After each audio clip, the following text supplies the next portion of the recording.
Next is Peter Szymonik, followed by Kelly Korekis. And again, I apologize.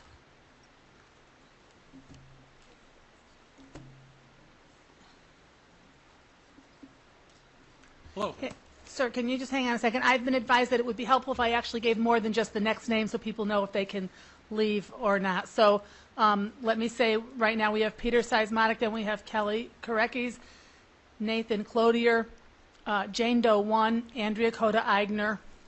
Thank you. I'm sorry to interrupt. Go ahead, sir. Thank you. My name is Peter Szymonik, and I live in Glastonbury, Connecticut. And I come here with a wide range of experiences. Probably most interesting and what may be a little bit unique is that I've worked in the legal industry itself for most of my career, although I'm not an attorney. I primarily specialize in the corporate world and the insurance world. And one of the things I'll kind of start off with is that I'm going to change my entire testimony because I like to kind of refer back to some of the testimony that Peter Nicita and Michael Nowacki brought to bear. One of the things that I struggle with, and I think a lot of people in this room struggle with, is no one here is stupid. I mean, we're all intelligent people. We all have children. We all have jobs. And from my own particular experience, one of the things that I find most frustrating about this entire system is that when you look at what these people are paid, when you look at the people that are engaged in your thing and their experiences, you expect the ultimate and highest level of ethical and professional behavior. Why wouldn't you not expect that? You people are experts. You know what's going on. You look at the court system. That's why we approach the courts. We've reached the point where we need to approach the court system for help because we've tried everything else. What I think a lot of people are dismayed by and where this destruction happens in the financial devastation is when what we experience is the exact opposite. Totally unethical behavior, totally unprofessional behavior, and no one to complain to. And the reason I want to go back to the example of Peter Nicita and Mike Nowacki is we talked about the relationship between the attorneys and the guardian ad litems. Now, picture this concept. In my case, we had an ex parte situation in March of 2012. Engaged were a guardian ad litem and a therapist for my sons. I was given court-ordered authority to re-engage them with their previous therapists who'd known them most of their lives. So picture this scenario, Dr. Thayer, and picture this scenario, Dr. Horowitz. I'm now paying $4,500 to have you see my children on a regular basis. You know my children. You've seen my children for years.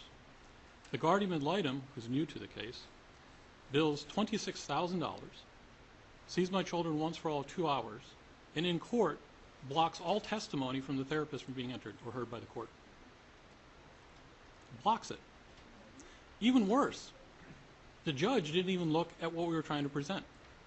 The judge took the GAL on her word and said, well, if the GAL is claiming privilege, we're not going to look at it. He never even looked at what we were trying to present. When one of the things we were trying to present is a list of appointments showing which parent brought the child. Why is this allowed to happen? The reason it's allowed to happen is because parents in our court system, as soon as you walk into the court system, and especially once a guardian ad litem is assigned, are automatically deemed to be invalid and incapable. We are treated as if we're zombies, that we have nothing to offer, nothing to contribute. And so one of the biggest structural problems that we have in our system is there should be 3 distinct separate entities involved. One are the attorneys, the Connecticut Bar Association. The other is the court system. The other is the mental health profession that supports us. And the biggest piece that people always forget and never include in the conversation are parents. Ever. Parents, taxpayers, citizens who are paying for these services. We do not get a return on our investment. And that's one of the biggest problems that we have. This is something that structurally needs to be changed. These people need to be brought into this discussion, and we are completely shut out of the discussion. That's not right. I'm sorry. Again, I keep forgetting to turn this on. Mr. Weissmuller, go ahead. Thanks.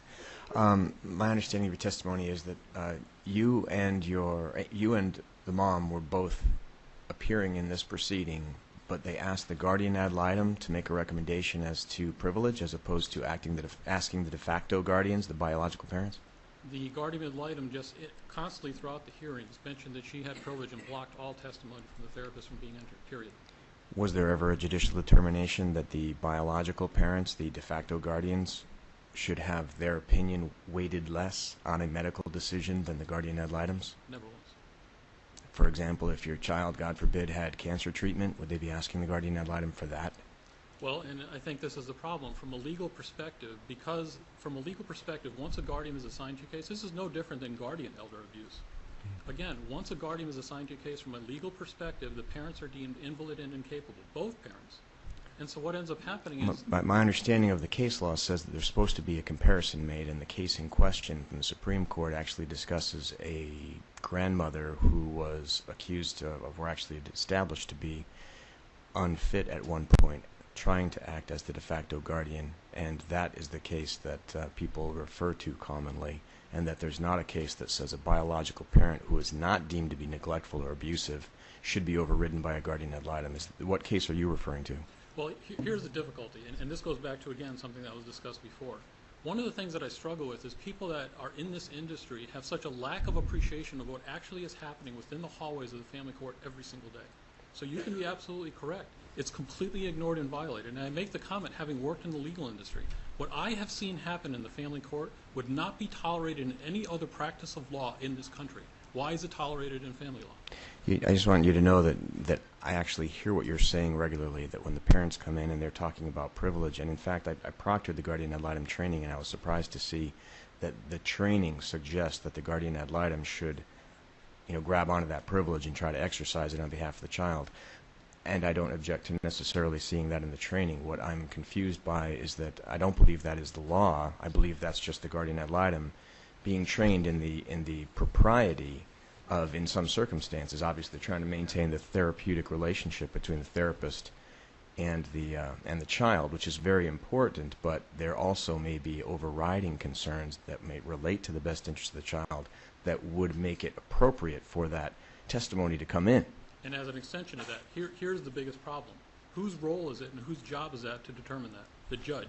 Instead, what the judges do is outsource the judicial authority to the guardian ad litem and automatically order or do whatever the guardian ad litem wants. That's absolutely wrong. Technically, I believe that it's the judge's obligation to consider the objections and then make a ruling as to who holds that authority, and my understanding is it would be the de facto parent and not the judge. And it doesn't happen, unfortunately. Okay. Oh, no, I'd really like to see the case law, because I would like to see that. Okay, we reviewed all of the case law here. Yeah. Do we have that? There are other cases that have not been provided to the task force, and it's pretty clearly established by case law. Yes. I stand corrected. I guess there's a case that says the GAL overrides the biological parents. That's very interesting. Multiple. Well, and then as an extension of that, again, put yourself in the seat of a parent. You've now paid the therapist $4,500. You've now paid the guardian ad litem $26,000, and critical evidence related to the best interests of your child is being withheld from the judge in the court. You're paying to have information withheld from the court.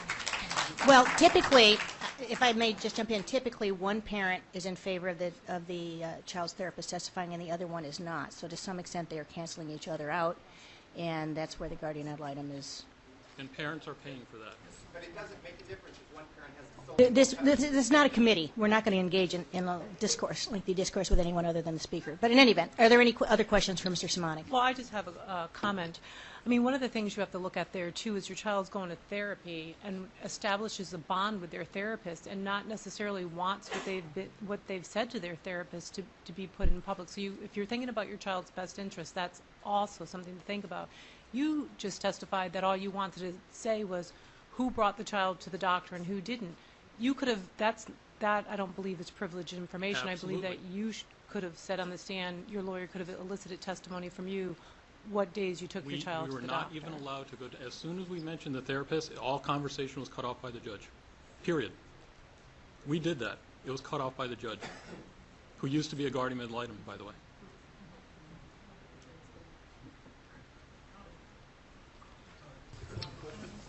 Dr. Horwitz.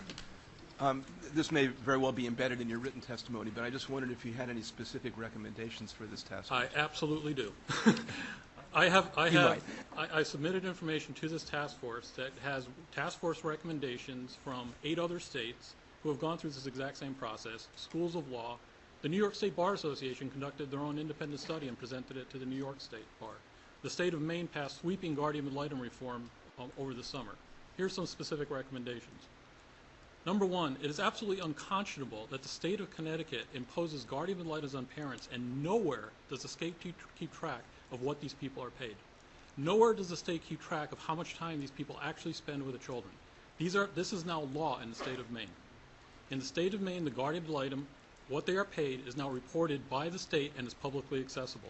The guardian ad litem has to report how much time they actually spend with the children, so they're not spending 95% of the time chit-chatting with the attorneys and not meeting with the child. In the state of Maine right now, before a guardian ad litem is assigned, there's a meeting that involves the judge, both attorneys, and the parties to establish what the guardian ad litem is and is not supposed to do, and all the parties sign off that they can actually afford the guardian ad litem. The guardian ad litems can be engaged on flat rates. And here's the other question. If we basically have a scenario where guardian ad litems are supposed to evaluate children according to 16 set criteria, why are they paid by the hour?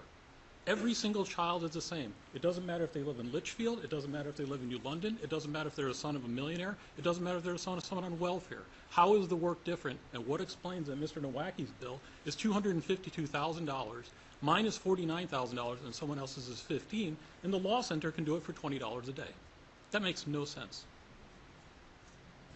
Are there any other questions? Representative Gonzalez. All right. Please don't make me keep asking you to stop doing that. Please stop with the cheerleading.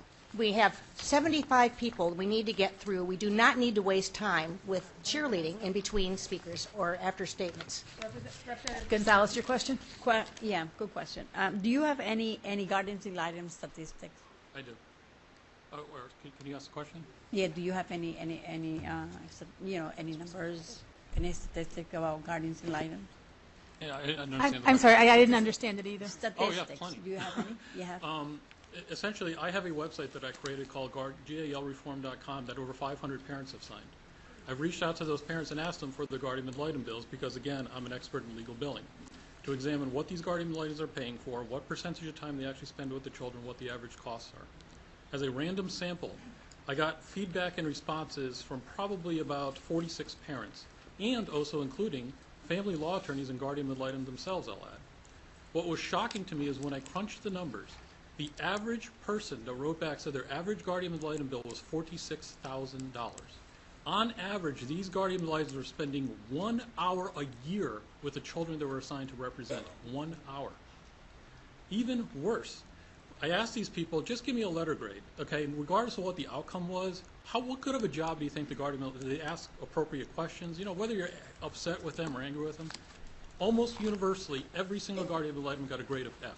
Now, having said that, there were guardian ad litems that got A's and B's. Because why? They actually spent 100% of their time with the child, talking to their children, talking to educators, talking to their therapists, talking to their family members, visiting their homes. That's what guardian ad litems are supposed to do. Attorney guardian ad litems almost never do that. Can you provide us The information? that information? The raw information I'm absolutely happy to provide, yes. The individual names I will not because, again, I don't Yeah. want to expose people. Yeah, thank you. And Mr. Szymonik, I'll ask you if you would forward that to the LDCC at cga.ct.gov. Correction, you accidentally said that it was GALreform.com, .org, but that's .org. yes. Thank you. Okay, thank you very much.